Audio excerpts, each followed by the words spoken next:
বাংলাদেশে এক অদ্ভুত ব্যবস্থা, সবাই কোশিশ করেছে প্রাইম মিনিস্টারের ক্ষমতা কেমনে কমানো যায়। বিএনপি কইছে ব্যক্তি কিংবা প্রতিষ্ঠানকে অধিক ক্ষমতা দিলে যেমন ফাঁসিবাদ কায়েম হয়, তেমনি নির্বাচিত সরকার এবং সংসদকে ক্ষমতাহীন করলে রাষ্ট্র দুর্বল, ভঙ্গুর, অকার্যকর হয়। অতি মূল্যবান কথা কইছেন, কিন্তু আমি মাঝে মাঝে ভাবি কি জানেন, এই লোকগুলি একদিন ধরে রাজনীতি করেছে, আর কিছু করে না, কিন্তু খালি রাজনীতি খালি রাজনীতি। এটা আর্গুমেন্ট তৈরি করতে পারে না। অনেকে কইবেন মির্জা ফখরুলকে আনার চাইতে কম বুঝে, বিএনপির এত নেতা কি কম বুঝে, আপনি সব বুঝে বসে আছেন, সব জানতা, আপনার চাইতে কি তাদের বুদ্ধি কম? সিসি আমার সে বুদ্ধি কেন কম হবে? ওনাদের বুদ্ধি বেশি, নলেজ বড় বড় বড় নলেজ। জানেন না নলেজের বড় গল্প জানেন না? আচ্ছা শুনেন, এটা শফিক রহমান ভাই ওর জায়দা দিনে লিখেছিলেন। আসেন এবার বড় নলেজের গল্প শুনি।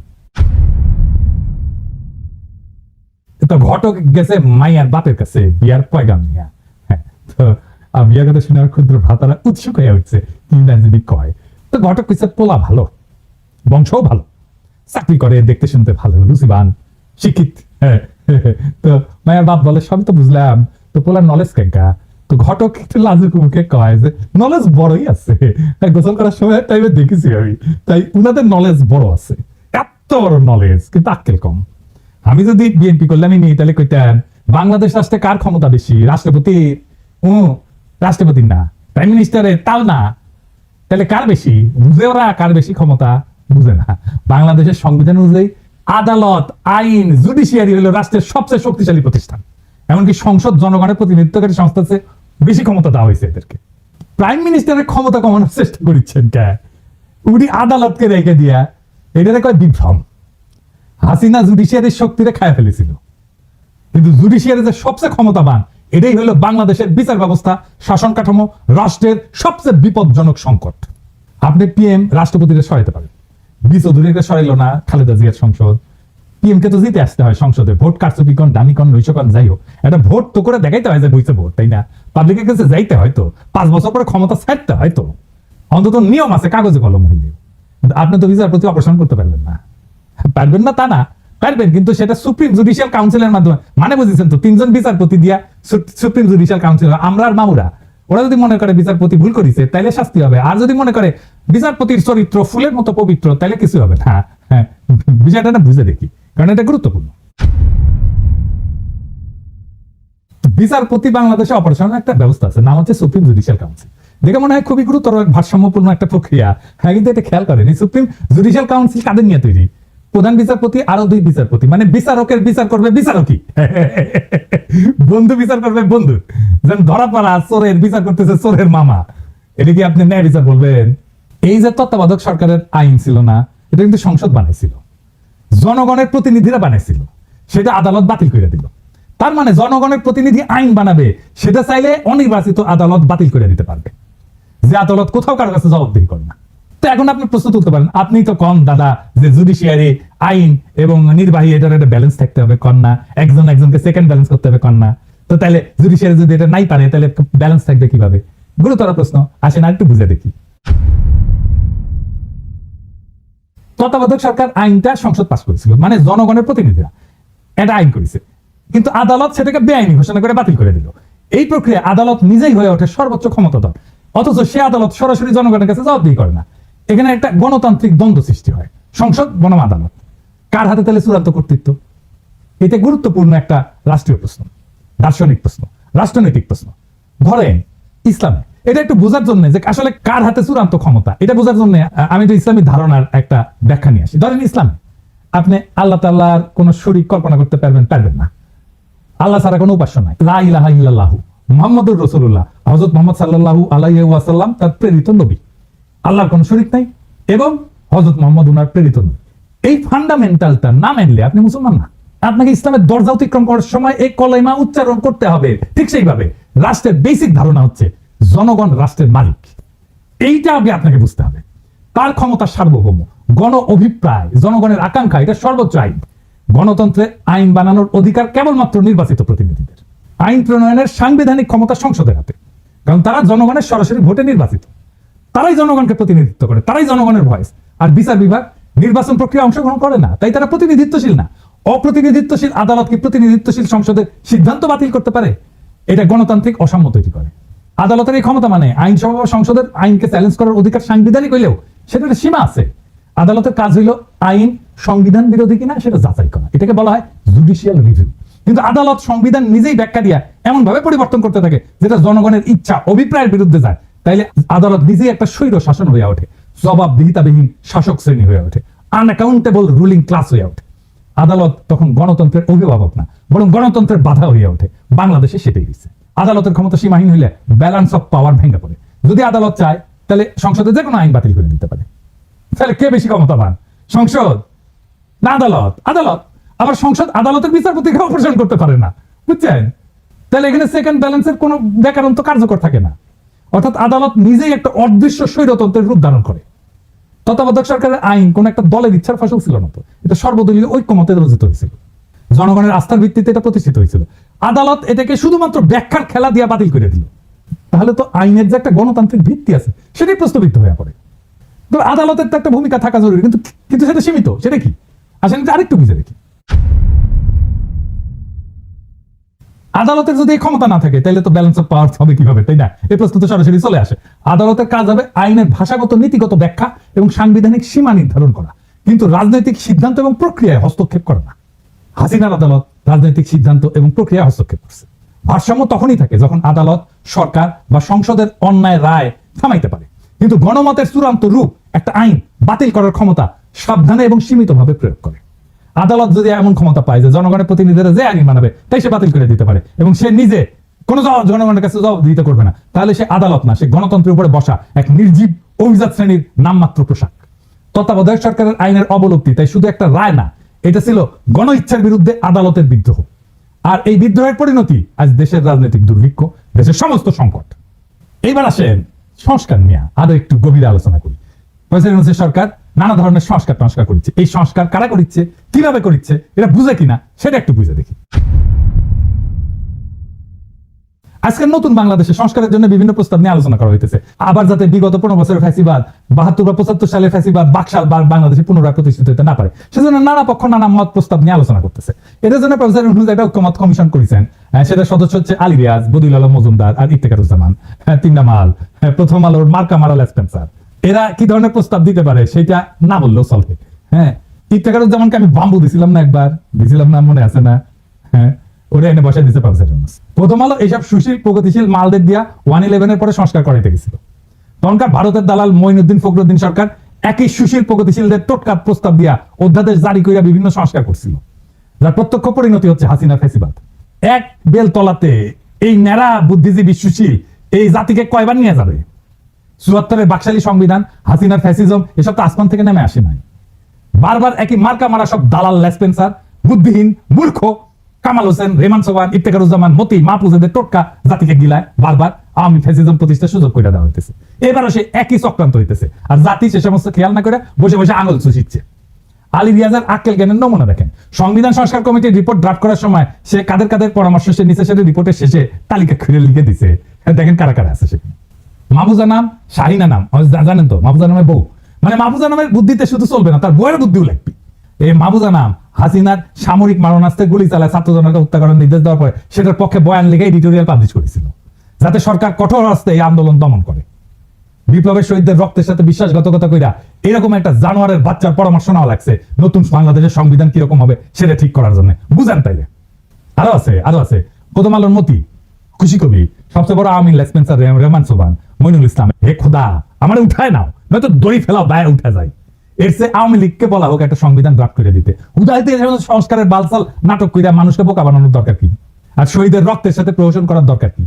রেমান সোবান, মাহফুজা নাম, খুশি কবির, মতি রহমান, মইনুল ইসলাম এরাই যদি নতুন বাংলাদেশের কারিগর হয়, তাহলে অমি পিয়াল, নিজুম মজুমদার, মুনতাসির মামুন, শাহরিয়ার কবির, এম এম আকাশ, রামেন্দ্র মজুমদার, পীযূষ বন্দ্যোপাধ্যায়, সুবর্ণা মোস্তফা এরা কি দোষ করলো? এডিটর সাহেব খারান সুবর্ণা মোস্তফা ছবিটা না রাখেন। এটা ইয়াংকালের ছবিটা, ইয়াংকালের।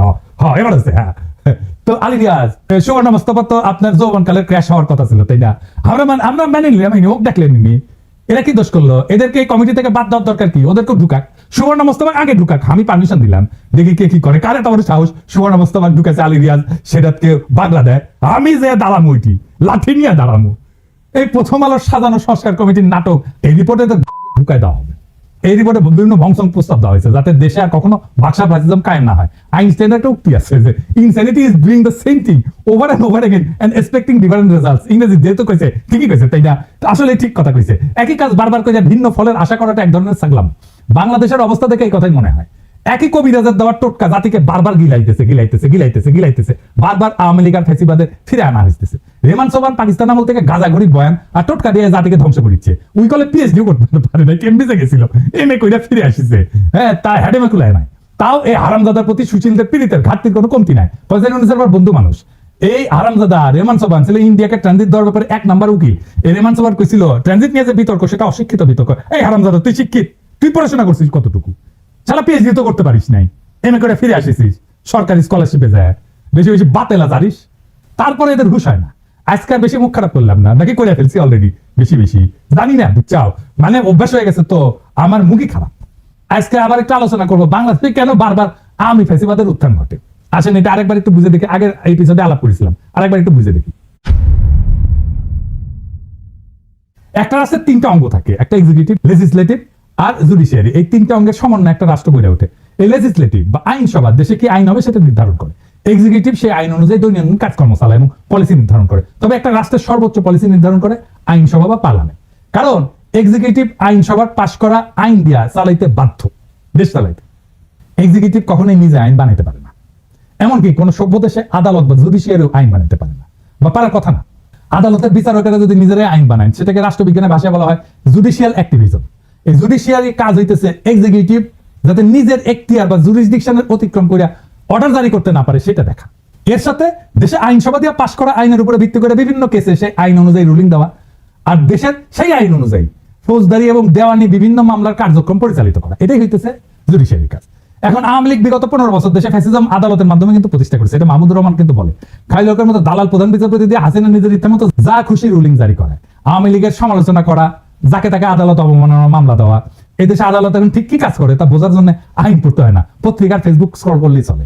মানুষ ভাবে আদালত বিচার করে না ভাই, এই আদালত ইতিহাস লেখে, এই আদালত পোস্টার বানায়, কবিতা লেখে, স্লোগান বানায়, পাঠ্য বই সম্পাদনা করে, ক্রিকেট টিম নির্বাচনে মত দেয়। আদালত রুল দেয় 15ই আগস্ট হইবে শোক দিবস, 7ই মার্চ হইবে জাতীয় ঐতিহ্য, জয় বাংলা হইবে জাতীয় স্লোগান, স্বাধীনতার ঘোষক হইবে শেখ মুজিব। কেউ যদি প্রশ্ন তোলে যে এগুলি কি বিজ্ঞাপন, ওটা কি অ্যাড এজেন্সি, তখন কয়া হবে আপনি নিশ্চয়ই রাজাকার। স্কুলে কি পড়ানো হবে আদালত ঠিক করে দেয়। পাঠ্য বইয়ে বঙ্গবন্ধু কত পাতা জুড়ে থাকবে সেটাও রুল দিয়ে আসে। বিশ্ববিদ্যালয়ের নাম কি হবে, গার্ডেনের নাম কি হবে, হাসপাতালের নাম কি হবে, সব জায়গায় আদালতের নাক ঢুকে। এমনই একটা আদালত। আর এই আদালতের বিচারপতি আমাদের সাথে পলিটিক্স করেছিল। ওই কইছিল যে আমরা শপথবদ্ধ রাজনীতিবিদ। ওই কইছিল এ না ওর ভাই আমার এমপি ছিল আওয়ামী লীগের। এমনকি একবার তো আদালতে রিটায়ার। বাংলাদেশ ক্রিকেট টিম কেন মুশফিককে নিতেছে না, কেন তামিম বাদ? ভাগ্য ভালো আদালত বলেনি কে ওপেনিং করবে, কে শেষ ওভারে বল করবে। ধর্মের ব্যাপারে আদালত কিন্তু বলে যে বিসমিল্লাহ থাকবে কি থাকবে না, ভাস্কর্য থাকবে। তো আদালত এখন ইসলামিক স্কলার আর ইতিহাসবিদ দুইটাই। অথচ এসব সিদ্ধান্ত একটা সভ্য রাষ্ট্রে আদালতের এখতিয়ারে থাকারই কথা না। এসব সিদ্ধান্ত রাষ্ট্রে হয় আইনসভা নেয়, অথবা এক্সিকিউটিভ বিভাগ আইনসভা দ্বারা এম্পাওয়ার্ড হয়ে নেয়। এই কয়েকদিন আগে আমাদের অ্যাটর্নি জেনারেল বলছে যে হাইকোর্ট চাইলে যে কোনো ব্যাপারে হস্তক্ষেপ করতে পারে। ব্যাপারটা শুনতে খুব অদ্ভুত শোনালো। বাংলাদেশের সংবিধান অনুযায়ী পুরো ঘটনাটা লিগ্যাল। বাংলাদেশের 72-এর সংবিধান একটা বিস্ফোরা ধারা ঢোকানো আছে, যার দ্বারা এম্পাওয়ার্ড হয়ে আদালত বা হাইকোর্ট যে কোনো ব্যাপারে হস্তক্ষেপ করতে পারে, যা খুশি তাই করতে পারে। এটা হইতেছে সংবিধানের 102 নম্বর আর্টিকেল। এই বিস্ফোরা আর্টিকেল বাংলাদেশের বিচারকদের জুডিশিয়াল অ্যাক্টিভিজম করার রাস্তা তৈরি করে দিয়েছে। আরে সালে এই সমস্ত ডক্টর কামাল হোসেনের বাল্ব কিছু বুঝে না, উই ওর ঘুমত সামলাইতে পারে না, ব্যাপার পরে থাকে। সত্যি কথা, মিথ্যা কথা কইতেছি না। এবং এইটা দিয়ে এম্পাওয়ার্ড হয়ে হাসিনা তার আমলে মূলত আদালত দিয়াই তার সন্ত্রাসের রাজত্ব কায়েম করছে। কি আছে আর্টিকেলে আসেন দেখি। এই আর্টিকেলের ফলে যে কেউ যে কোনো আইনজীবী যা ইচ্ছা যা খুশি সেটা নিয়ে হাইকোর্টে রিট করতে পারে। হাইকোর্ট বেঞ্চ সেই রিটের উপর ভিত্তি করে যা খুশি তাই রুলিং জারি করতে পারে। কি বিচিত্র একটা দেশ, তাই না? মাঝে মাঝে অনেক উকিল সরকারকে বিভিন্ন কাজ করার নির্দেশ দিয়ে নোটিশ পাঠায়, অন্যথায় সে 102 ধারার ভিত্তিতে হাইকোর্টে রিট করার হুমকি দেয়। খালি সরকারকে না, অনেক বদমাইশ উকিল এটা ব্যবহার করে অসংখ্য মানুষকে, সাধারণ মানুষকে হয়রানি করে, যারা কোনোভাবে একটা ব্যাপারে ইন্টারেস্টেড পার্টি না। সেই সমস্ত ব্যাপারে বদমাইশ উকিলরা বিভিন্ন হাস্যকর আইনি নোটিশ পাঠায় 102 আর্টিকেলের উপরে ভিত্তি করে, এবং আদালত সেটার উপর ভিত্তি করে রুলিং পর্যন্ত দেয়। এই ইন্টারেস্টেড পার্টিকে এটা একটু বুঝে নেই। যে কোনো সভ্য দেশে কেবলমাত্র ইন্টারেস্টেড পার্টি কোনো ব্যাপারে মামলা করতে পারে। ইন্টারেস্টেড পার্টি বলতে আইনের ভাষায় বোঝানো হয় এমন কেউ যার উক্ত মামলার ফলাফলে সরাসরি স্টেক আছে বা সরাসরি গেইন অথবা লসের আউটকাম আছে। যেমন ধরেন কোন এক সংবাদপত্র লিখছে যে আমি একটা চোর, ধরেন আমি অমুক তারিখে অমুক জায়গা অমুক সরি চুরি করেছি, সরি আমি জানি যে আমি লাগাই নাই, চুরি করি নাই, সরি চুরি করি নাই, কিন্তু ওই সংবাদ প্রকাশের ফলে আমার মানহানি হয়েছে। কোন সভ্য দেশে মানহানির মামলা করার অধিকার একমাত্র আমার নিজেরই আছে। আমি এই মামলার একমাত্র ইন্টারেস্টেড পার্টি, বিচার। এই মামলার আউটকাম মানে ফলাফল একমাত্র আমার জিতা বা হারের সম্ভাবনা আছে। এখন যদি কুমিল্লার মোকলেস মোল্লা অথবা গোপালগঞ্জের উকিল হরিদাস পাল আদালতে গিয়ে মামলা করে যে অমুকের মানহানি অমুক করেছে, অথবা অমুকের বিরুদ্ধে এত টাকা ক্ষতিপূরণ দাবি করে আমি মামলা করেছি, ব্যাপারটা যে কত বড় হাস্যকর হয়ে উঠবে সেটা আর বলার অপেক্ষা রাখে না। আমার নামে এরকম মামলা করেছে, আমি নাকি হাসিনা শেখ মুজিবের অপমান করেছি, তার ভাবমূর্তি ক্ষুণ্ণ করেছি, একজন কে সিলেটে একটা মামলা করেছে, গোপালগঞ্জে একটা মামলা করেছে, কতগুলো। আমার সেদিন জিজ্ঞাসতেছে ঢাকার ডিসি যে দাদা আপনার নামে কি কি মামলা আছে, আমি নিজেই জানি না রে ভাই, মাঝে মাঝে শুনেছি এই জায়গায় এই জায়গায় এই জায়গায় এই জায়গায় মামলা আছে, কতগুলো মামলা আছে আমি গোনা বাদ দিছি। এরকম হাজার হাজার ঘটনা ঘটছে, মামলা হয়েছে, জেল পর্যন্ত হয়েছে, সেসব মামলার উপরে ভিত্তি করে। সত্যি ছেলে কি বিচিত্র এই দেশ। অথচ এই ব্যাপারে সংস্কার করার কথা নিয়ে কেউ প্রপোজাল দেয় না। কারণ সব জায়গায় বলা হইতেছে দেশে এক্সিকিউটিভ লেজিসলেটিভ জুডিশিয়ারির মধ্যে একটা ক্ষমতার ভারসাম্য আনা লাগবে। কিভাবে লাগবে সে ব্যাপারে সংস্কার কমিটির রিপোর্টে অনেক ভুমঝুম প্রস্তাব আছে। যেমন ধরেন কইছে হাইকোর্টের শাখা বাড়ানো লাগবে, তো হাইকোর্টের শাখা বাড়াইলে কিভাবে ভারসাম্য আসবে সেটার কোনো ব্যাখ্যা নাই। হাসিনার আমলে আদালত প্রত্যেকটা ব্যাপারে নাক গলায় হাসিনার পাশের রাজত্ব কায়েম করতে সাহায্য করছে। কালামানিক সব জায়গায় নাক গলানোর বার এমনই পাইছিল যে লিগের স্পিকার আব্দুল হামিদ পর্যন্ত সেটাতে বিরক্ত হয়ে বলছিল বেশি বাড়াবাড়ি করলে জনগণ আদালতের বিরুদ্ধে উঠে দাঁড়াইতে পারে। এমনকি খালি এক্সিকিউটিভের ব্যাপারে নাক গলানো না, বিভিন্ন সময় দেশে কি আইন হওয়া উচিত কি হওয়া উচিত না সেটা পর্যন্ত আদেশ জারি করেছে। সংবিধানের স্পষ্ট লেখা থাকতে হবে আদালত বা জুডিশিয়ারি কোনোভাবে জুডিশিয়াল অ্যাক্টিভিজম করতে পারবে না। তারা কেবলমাত্র দেশে বিদ্যমান আইনের উপর ভিত্তি করে রায় দিতে পারবে। জনগণের যদি কোনো আইন পছন্দ না হয় অথবা কোনো আইন বানানোর ইচ্ছা হয় তাদেরকে তাদের এমপির সাথে কথা বলে সেই বিল সংসদে আনার ব্যবস্থা করতে হবে। সংসদ সদস্যদের মূল কাজ এলাকার উন্নয়ন করা না। এরা যাই বলবে আমি আপনার এলাকার উন্নয়ন করে দেবো, এটা তার কাজ না, এটা কাজ পৌরসভার। পৌরসভার কাজ এমপিরে দিয়ে করেন না, তাদের মূল কাজ আইনসভার বিভিন্ন আইন নিয়ে আলোচনা করে ভোটাভুটি করে আইন বানানো। এই সাধারণ তথ্যটা দেশের অধিকাংশ মানুষ জানে না। আর একটা হাস্যকর অভ্যাস এই জাতির কাছে আছে, কিছু হলে সবকিছুতে আদালতে যায় মামলা করে দেয়। যেমন বিপ্লবের পরে আওয়ামী লীগকে নিষিদ্ধ করা লাগে, এটা নিয়েও আদালতে মামলা করতে গেছিল পোলাপাই, আদালতে রিট করে। অথচ একটা রাষ্ট্রে সিদ্ধান্ত নেওয়ার অধিকার সেই রাষ্ট্রের আইনসভার, যারা ওই দলকে নিষিদ্ধ করে আইন করতে পারে অথবা সংবিধানে ওই দলকে নিষিদ্ধ করে দিতে পারে। যেমন জার্মানিতে নাজি পার্টি, ওদের আইনসভায় পাশ হওয়া নাজিদের নিয়ে করা স্পেসিফিক আইন দিয়ে নিষিদ্ধ। ইতালিতে ফ্যাসিস্ট পার্টি একদম সাংবিধানিকভাবে উল্লেখ করে নিষিদ্ধ করা হয়েছে। এইখানে আদালতে গিয়া মামলা করে তাদেরকে টেনে আনা এই আশায় যে তারা রায় দিবে অমুক দল নিষিদ্ধ, এটা চূড়ান্ত নির্বুদ্ধিতা। কোন আদালত দেশের আইনসভা বা এক্সিকিউটিভের কাজ করতে পারে না। আজব চিন্তা ভাবনা সবার। এটা গেল জুডিশিয়ারির ব্যাপারে কথা। এখন আসে এক্সিকিউটিভ আর লেজিসলেটিভ মানে আইনসভার মধ্যে ব্যালেন্স অফ পাওয়ার নিয়ে। বাংলাদেশে বারবার ফ্যাসিজম তৈরি হয় কারণ দেশের সংবিধানে পার্লামেন্টারি শাসন ব্যবস্থা। এখানে আইনসভার নিয়ন্ত্রণে যে মানুষ আর পার্টি, সে একই মানুষ আর পার্টি নির্বাচনের মাধ্যমে একবার দেশের এক্সিকিউটিভ ব্যবস্থার কর্ণধারার সর্বেসর্বা হয়ে ওঠে। যদি এক্সিকিউটিভ আর লেজিসলেটিভ নির্বাহী এবং আইন একই মানুষের অধীনে থাকে তাহলে এটি ফ্যাসিজম। এই পার্লামেন্টারি ব্যবস্থা পৃথিবীর যে সমস্ত দেশে অ্যাপ্লাই করা হয়েছে সেখানে অসংখ্যবার ভয়ঙ্কর রকমের ভাবে ব্যাকফায়ার করছে। কোথায় কোথায় করছে শুনবেন? ইউরোপে এটা ডিজাস্টার করছে। প্রথম বিশ্বযুদ্ধের পর যখন ইউরোপে বিভিন্ন দেশে এই যে রাজতন্ত্রের পতন হয়, রিপাবলিক হয়, যেখানেই এই ব্যবস্থা সংবিধানে ঢুকানো হয়েছে সেখানেই ভয়ঙ্কর ভাবে ফ্যাসিজমের উত্থান হয়েছে। আমি একটা আলোচনায় করছিলাম পার্লামেন্টারি ব্যবস্থা সেখানেই কাজ করে যেখানে একজন রাজা আছে, কিং আছে। জার্মানি, ইতালি, স্পেন সব জায়গায় পার্লামেন্টারি ব্যবস্থা ডিজাস্টার হয়েছে। দ্বিতীয় বিশ্বযুদ্ধে বেদম মার খাওয়ার পরে এরা শান্ত আছে, তাও আমেরিকান সৈন্য গ্যারিসন থাকার কারণে। তৎকালীন ইস্টার্ন ইউরোপেও এই পার্লামেন্টারি ব্যবস্থা হাঙ্গেরি, রোমানিয়া ডিজাস্টার করছে।